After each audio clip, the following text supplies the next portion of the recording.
Hello students, welcome to विनिकस online classes.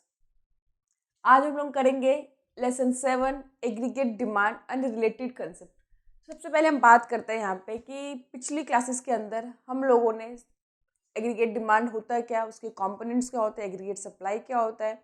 उसके बाद हम लोगों ने जो कंजम्पशन फंक्शन वो सब समझ लिए थे, वहीं से आगे हम कंटिन्यू कर रहे हैं। आज हम सेविंग फंक्शन की बात करेंगे। जिस तरह से हम लोगों ने देखा था कि नेशनल इनकम और कंजम्पशन के बीच जो फंक्शनल रिलेशनशिप होता है उसको हम क्या बोलते थे, कंजम्पशन फंक्शन। उसी तरह से यहाँ पे फंक्शन का मतलब प्रोपेंसिटी टू कंजम्पशन, टू यहाँ पे सेव है, ठीक है। सेविंग फंक्शन यानी कि propensity to save. Saving function का मतलब क्या है कि यहाँ पे भी वही फंक्शनल रिलेशनशिप है between saving and national income. वहाँ पे क्या था, नेशनल इनकम और कंजम्पशन के साथ, तो क्या बन गया, कंजम्पशन फंक्शन। और जब नेशनल इनकम और सेविंग के साथ फंक्शनल रिलेशनशिप दिखाएंगे तो वो क्या बन जाता है, आपका सेविंग फंक्शन। तो हम सभी जानते हैं कि सेविंग आती कैसे है ना, क्योंकि हमने कल देखा था कि हमारा जो नेशनल इनकम है वो क्या होता है, C+S। या तो हम कंज्यूम कर लेते हैं या अपने इनकम का कुछ पोर्शन हम सेव कर लेते हैं, बचा लेते हैं। अगर हम इनकम में से कंजम्पशन माइनस कर दें तो हमारा सेविंग आ जाएगा। बिल्कुल सिंपल सी बात है। तो वही यहाँ पे दिखाया हमने कि इनकम क्या है, हमारी 0 है, 100, 200, 300, 400, इस तरह से हमने 100 के गैप पे दिखाया। कंजम्पशन का हमें पता ही है कि इनकम 0 होती है तो भी हमारा मिनिमम कंजम्पशन कुछ ना कुछ होता है, जिसे हम ऑटोनोमस कंजम्पशन कहते हैं।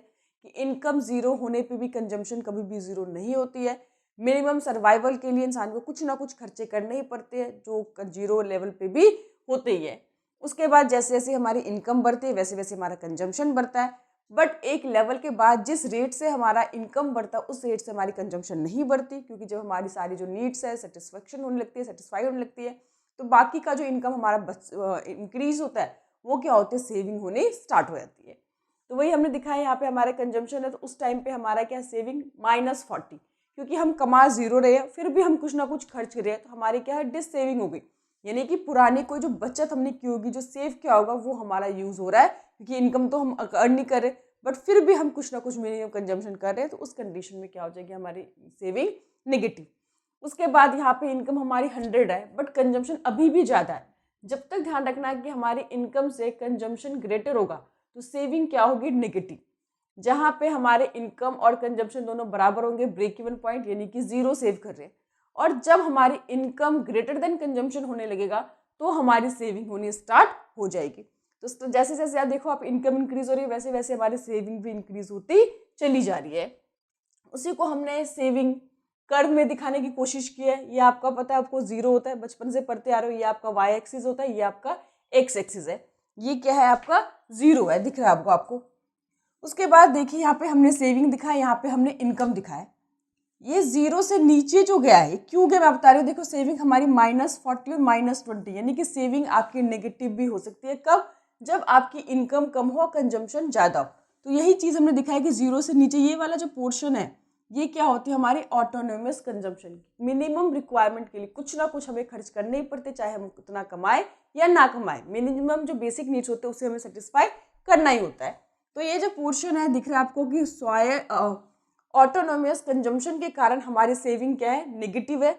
उसके बाद हमारी इनकम जैसे जैसे बढ़ती है और इस लेवल पे आके हमारे कंजम्पशन और इनकम दोनों इक्वल हो गए, यानी कि सेविंग 0 हो रही है, ब्रेक इवन पॉइंट। ना जितना हम कमा रहे उतना ही हम खर्च करें, कुछ बचत नहीं हो रही। लेकिन उसके बाद जैसे जैसे आपकी इनकम इंक्रीज हो रही है, देखिए वैसे वैसे हमारा सेविंग बढ़ता जा रहा है। और जैसे जैसे और एक्सेसिव इनकम इंक्रीज हो रही है, वैसे वैसे सेविंग और ज़्यादा हमारी इंक्रीज होती चली जा रही है। तो ये बेसिकली आपको समझना है। तो ध्यान रखना, सेविंग आपकी नेगेटिव भी हो सकती है, 0 भी हो सकता है और पॉजिटिव भी हो सकती है। तो आपको याद रखना कि APC नेवर बी 1 और मोर देन 1। कभी भी आपका जो सेविंग है ना तो 1 हो सकता है ना ही मोर देन हो सकता है, क्योंकि हम जितना भी कमाते हैं 100% सेव कोई भी नहीं कर सकता, क्योंकि हमारे खुद की बहुत सारी खर्चे होते हैं, एक्सपेंडिचर होते हैं, कुछ बेसिक होती है, कुछ लग्जरियस होती है, तो वो खर्चे हमें करने ही पड़ते हैं। तो इसीलिए जो हमारा APS होता है ना तो कभी 1 हो सकता है ना कभी ग्रेटर देन 1 हो सकता है। APS हमारे नेगेटिव भी हो सकता है और लेस देन 1 भी हो सकता है। और जैसे जैसे हमारी इनकम इंक्रीज होती है वैसे वैसे हमारा APS भी बढ़ने लग जाता है। तो यहाँ पे टाइप ऑफ प्रोपेंसिटी की बात करें तो हमारी 2 तरह की होती है, एवरेज APS जिसमें S/Y, जिस तरह से आपने कंजम्पशन में देखा था जब हमने AP से निकाला था C/Y, क्योंकि इनकम और कंजम्पशन के बीच रिलेशन दिखा रहे थे। अब हम यहाँ पे इनकम और सेविंग के बीच रिलेशन दिखा रहे हैं, तो एस अपॉन में वाई। और एमपीएस आपको पता है हमेशा मार्जिनल जो होता है वो हमेशा क्या होता है, डेल्टा, यानी कि चेंज इन सेविंग अपॉन में चेंज इन इनकम, यानी कि इनकम चेंज होने से हमारे सेविंग में जो चेंजेस आती है उसे हम क्या बोलते हैं, मार्जिनल प्रोपेंसिटी टू कंजम्पशन। ठीक है, तो आई होप आपको समझ में आ गया होगा।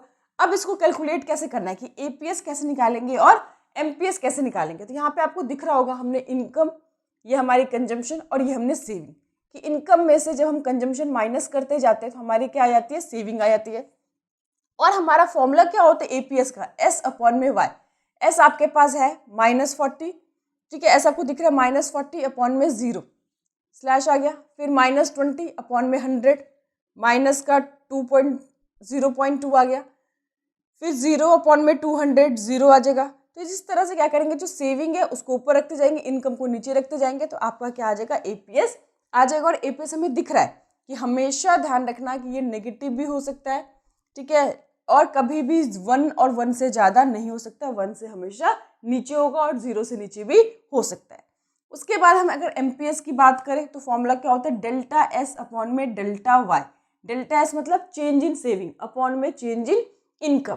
तो यहाँ पे ध्यान से देखिए, वही हमने क्या है कि ये हमारी क्या है, इनकम है, और ये हमारा कंजम्पशन है, और ये क्या है, हमारी सेविंग है। तो आपको दिख रहा होगा कि इनकम जो हमारी 0, 100, 200, तो सेविंग हमने निकाल लिया, इनकम में से कंजम्पशन माइनस करके -40, -20, 0, 20, 40। अब हमें क्या निकालना है, डेल्टा इनकम, यानी कि चेंज इन इनकम। तो चेंज इन इनकम निकालने के लिए क्या करेंगे हम, पहले 0, ठीक है, फिर उसमें से क्या करेंगे हम, माइनस करते जाएंगे, ठीक है, ये हमारी इनकम है और ये हमारी सेविंग है। तो इनकम कैसे निकलेगा, इसमें से इसको माइनस करते जाएंगे, 100 में से 0 माइनस किया 100, 200 में से माइनस किया 100, 300 में 200 माइनस किया 100, 4 में से 300 के 100, तो ये आपका क्या आ जाएगा, चेंज इन इनकम। और चेंज इन सेविंग कैसे आएगा, 0, फिर इसमें से माइनस करेंगे, फिर इसमें से माइनस करेंगे, फिर इसमें से माइनस करेंगे, और इसमें से माइनस करेंगे, तो इस तरह से आपका क्या आ जाएगा, टोटल सेविंग आ जाएगा।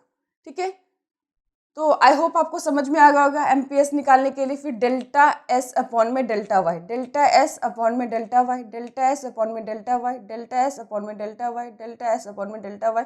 तो पहले क्या करना है आप लोगों को, इनकम दे रखा होगा, कंजम्पशन दे रखा होगा, इनकम में से कंजम्पशन माइनस कर देंगे, हमारी सेविंग आ जाएगी, सेविंग और इनकम से आपका एपीएस आ जाएगा।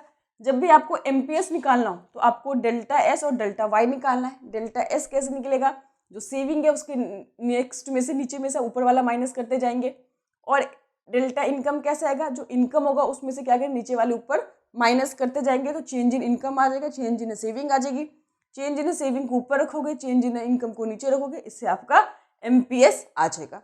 तो आई होप यहाँ तक आप लोगों को क्लियर है। सिमिलर है जैसे हम लोगों ने कंजम्पशन निकाला था, एपीसी क्या होता है, एमपीसी क्या होता है, उसी तरह से हम एपीएस और एमपीएस कैलकुलेट कर रहे हैं। कोई और चीज़ नहीं देख रहे, सिर्फ इनकम और उनके बीच रिलेशनशिप को हम यहाँ पे शो कर रहे हैं।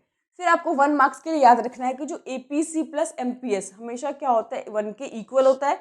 उसी तरह से एमपीसी और एमपीएस ये दोनों मिला के हमेशा क्या होता है, 1 के इक्वल होता है। क्योंकि कई बार क्या होता है, आपको एपीसी की वैल्यू दे रही क्योंकि आपको एपीएस फाइंड करना होगा, या आपको एमपीसी की वैल्यू दे रही क्योंकि आपको एमपीएस निकालना होगा। तो इसीलिए आपको ये 1 मार्क्स के लिए याद रखना है कि एपीसी और एपीएस दोनों का सम ऑफ कितना होता है, 1 होता है। एमपीसी प्लस एमपीएस दोनों का सम ऑफ कितना होता है, 1 होता है। क्योंकि एक वैल्यू दे रखी होगी तो 1 में से आप दूसरी वैल्यू माइनस कर दोगे तो आपको जो भी फाइंड करना है वो आपका निकल जाएगा। कई बार 1 मार्क्स में ऐसे क्वेश्चंस आए हुए हैं। चलिए अब हम बात करते हैं derivation of saving curve from consumption curve. Last class में हम लोगों ने कंजम्पशन कर्व किया था, यहाँ पे हम लोगों ने सेविंग कर्व किया है। तो अब हम देखेंगे कंजम्पशन कर्व से किस तरह से सेविंग कर्व को डिराइव किया गया, कैसे बनाया गया। तो यहाँ पे हम लोगों ने देखा था, याद होगा कि हमने यहाँ पे कंजम्पशन लिया, क्योंकि कंजम्पशन और इनकम के बीच जो रिलेशन को कंजम्पशन कर्व कहते हैं। तो यहाँ पे हमने इनकम लिया है, ये हमारा 0 होता है, पता है आपको। अब जो हमारी इनकम होती है वो हमेशा 45 डिग्री का एंगल बनाता हुआ सीधा चला जाता है।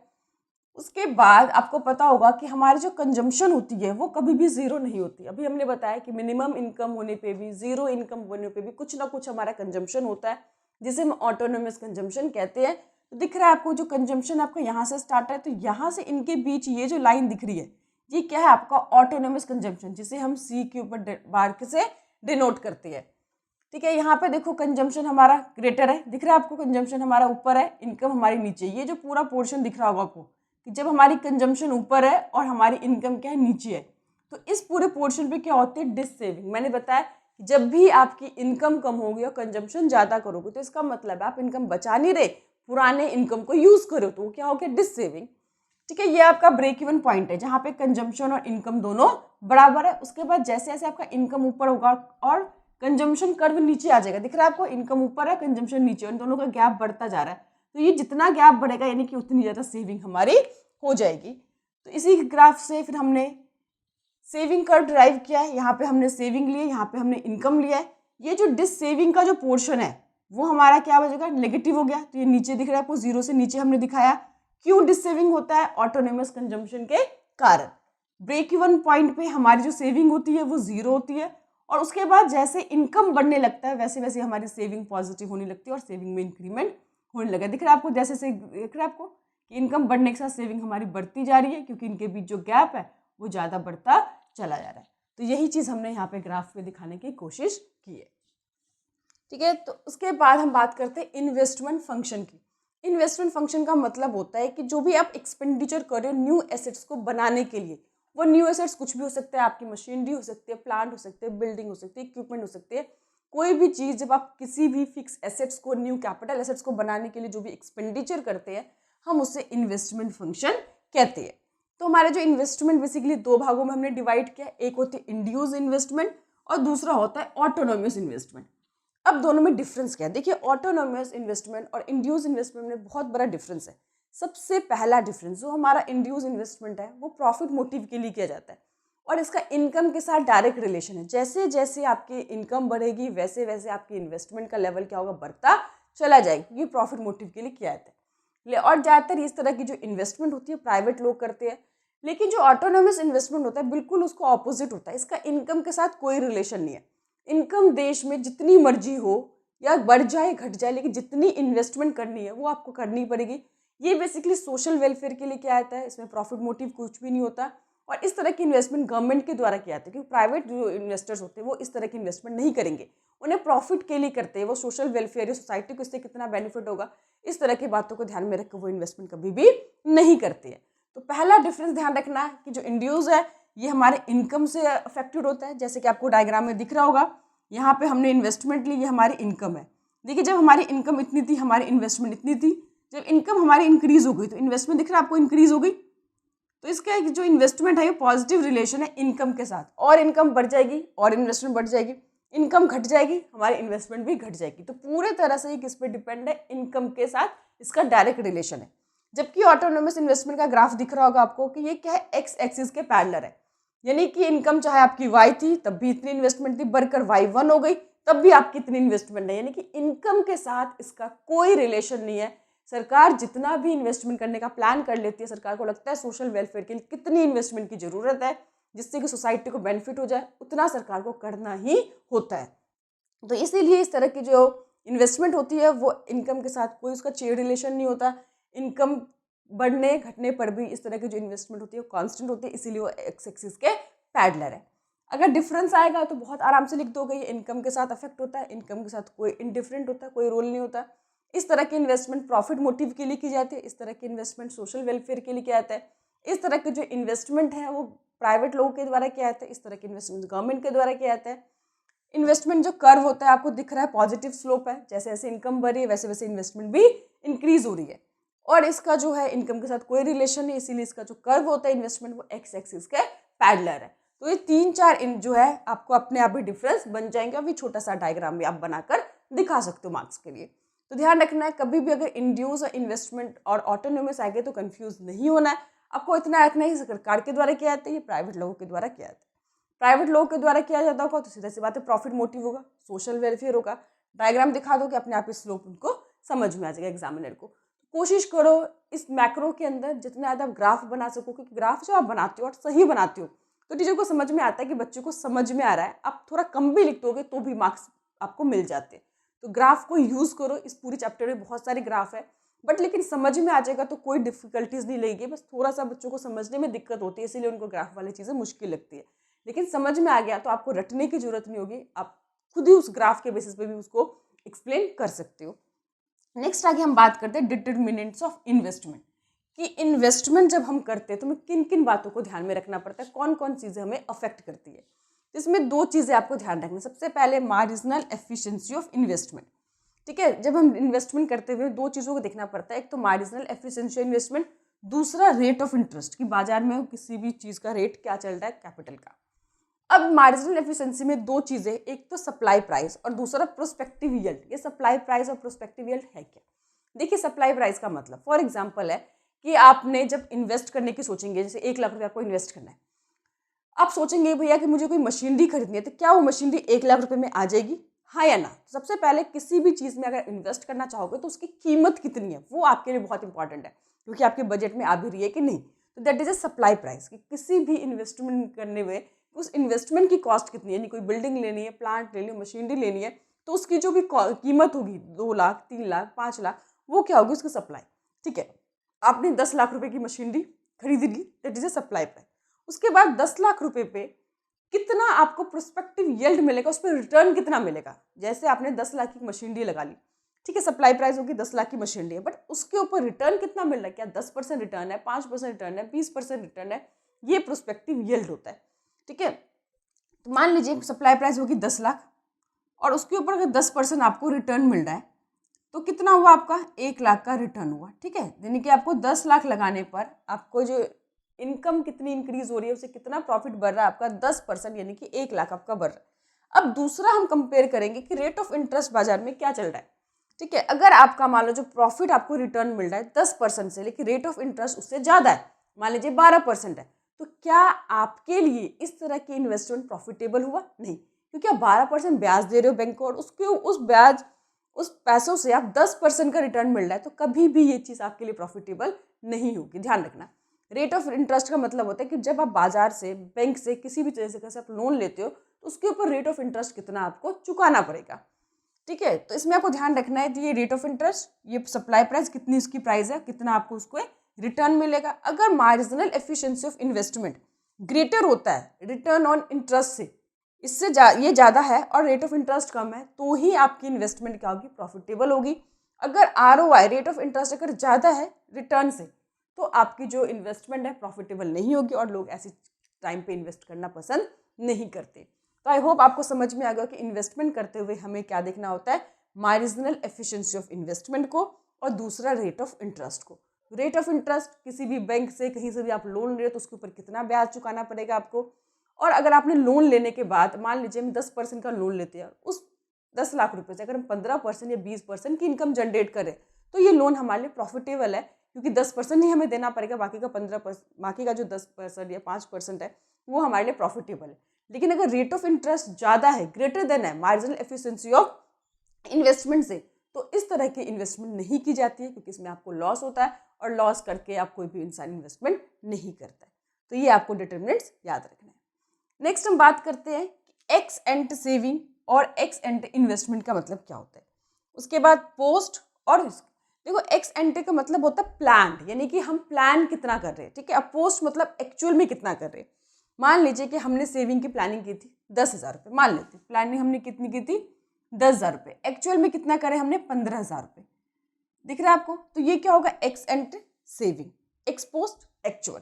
तो यानी कि 5,000 रुपये की हमने सेविंग ज़्यादा की है। अब हम ज़्यादा सेविंग कर रहे हैं तो ये भी इकॉनमी में देखना पड़ता है। इसका मतलब है जितना गुड्स एंड सर्विसेज मार्केट में अवेलेबल था बाई करने के लिए, हमने उतना सामान नहीं खरीदा है, यानी और सभी लोग सेव करने लग जाएंगे, तो इकॉनमी के अंदर क्या होगा, डिमांड कम हो जाएगी, डिमांड कम होगी प्रोडक्शन कम होगा, प्रोडक्शन कम होगी तो क्या होगा, लोगों को जॉब से निकाला जाएगा डिमांड को कम करने के लिए, और फिर से मार्केट में क्या होता है, रिसेशन आना स्टार्ट हो जाता है। दूसरा, अगर एक्स एंटे इन्वेस्टमेंट, अब हम मान लेते हैं कि हमने इन्वेस्टमेंट सेविंग तो हमने 10,000 की, लेकिन अगर हम 10,000 अगर हम पूरी तरह से क्या करते, इन्वेस्ट कर देते हैं, ठीक है, ये प्लान्ड इन्वेस्टमेंट हुआ और ये एक्चुअल इन्वेस्टमेंट हुआ। तो ये ध्यान रखना है कि हमेशा कि एक्चुअल मतलब पोस्ट और एक्स एंट मतलब हमारी प्लानिंग कितनी थी। ज़रूरी नहीं है कि हम जितना भी प्लान करते हैं एक्चुअल में हम उतना ही सेव कर पाते हैं, या जितना हम इन्वेस्टमेंट की प्लान करते हैं उतना ही एक्चुअल में इन्वेस्ट कर पाते हैं। इनमें वेरिएशंस भी हो जाती है। इसके बारे में हम नेक्स्ट क्लास में डिस्कस करेंगे कि अगर वेरिएशन होती है तो उसके बारे में इकोनॉमी को क्या फ़र्क पड़ता है।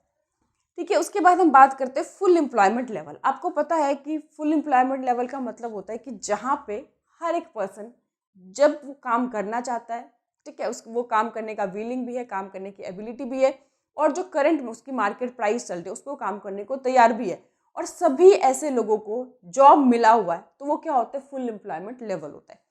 ठीक है, हर इकॉनमी की चाह होती है कि भैया उसकी इकॉनमी फुल एम्प्लॉयमेंट लेवल हो, बट आपको पता है कि फुल एम्प्लॉयमेंट लेवल को पाना बहुत मुश्किल है भारत जैसे देश में, जहाँ पे different different type of unemployment देखने को मिलती है। तो अगर कई बार होता है क्या कि फुल एम्प्लॉयमेंट लेवल इकोनॉमी के लिए अच्छा भी नहीं होता। मान लो कि फुल ऑलरेडी जो हमारी इकोनॉमी है फुल एम्प्लॉयमेंट लेवल पे है, सभी को काम मिला हुआ है, जितना भी काम करने को तैयार है, ठीक है, लेकिन अब उसके बाद अगर डिमांड बढ़ जाएगी गुड्स की, तो क्या होगा कि हमारे पास लेबर तो एक्सेस है नहीं, क्योंकि ऑलरेडी सारे लोगों को काम मिला हुआ है। उस कंडीशन में क्या होगा, जो लेबर है उनको पता है कि मेरी डिमांड ज़्यादा, तो वो अपनी प्राइजेस बढ़ाने लग जाएंगे, और अल्टीमेटली क्या होगा, गुड्स के प्राइस बढ़ेंगे। प्रोडक्शन तो नहीं बढ़ पाएगी, लेकिन गुड्स के प्राइजेस बढ़ने लग जाएंगे, क्योंकि लेबर क्या करेंगे, अपनी वैल्यू को समझते अपनी सैलरी इंक्रीमेंट करेंगे, प्रेशर डालेंगे, और मैन्युफैक्चरर को बढ़ाना पड़ेगा क्योंकि उनके पास कोई ऑप्शन नहीं है, कोई और लेबर उनके पास अवेलेबल नहीं है। तो इसीलिए फुल एम्प्लॉयमेंट लेवल कई बार अच्छी चीज़ भी नहीं होती, थोड़ा मतलब होना भी चाहिए। नेक्स्ट हम बात करते हैं कि इसमें अगर फुल एम्प्लॉयमेंट लेवल के अंदर दो तरह के अनएम्प्लॉयमेंट आपको देखने को मिल सकता है। एक होता है फ्रिक्शनल अनएम्प्लॉयमेंट और दूसरा स्ट्रक्चरल अनएम्प्लॉयमेंट।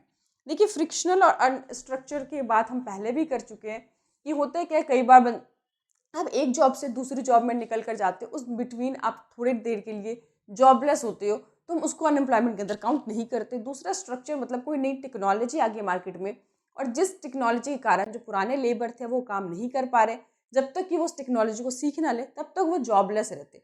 तो इस तरह की सिचुएशन इकोनॉमी में आती रहती है, तो उसको हम फुल एम्प्लॉयमेंट के अंदर ही काउंट करते हैं।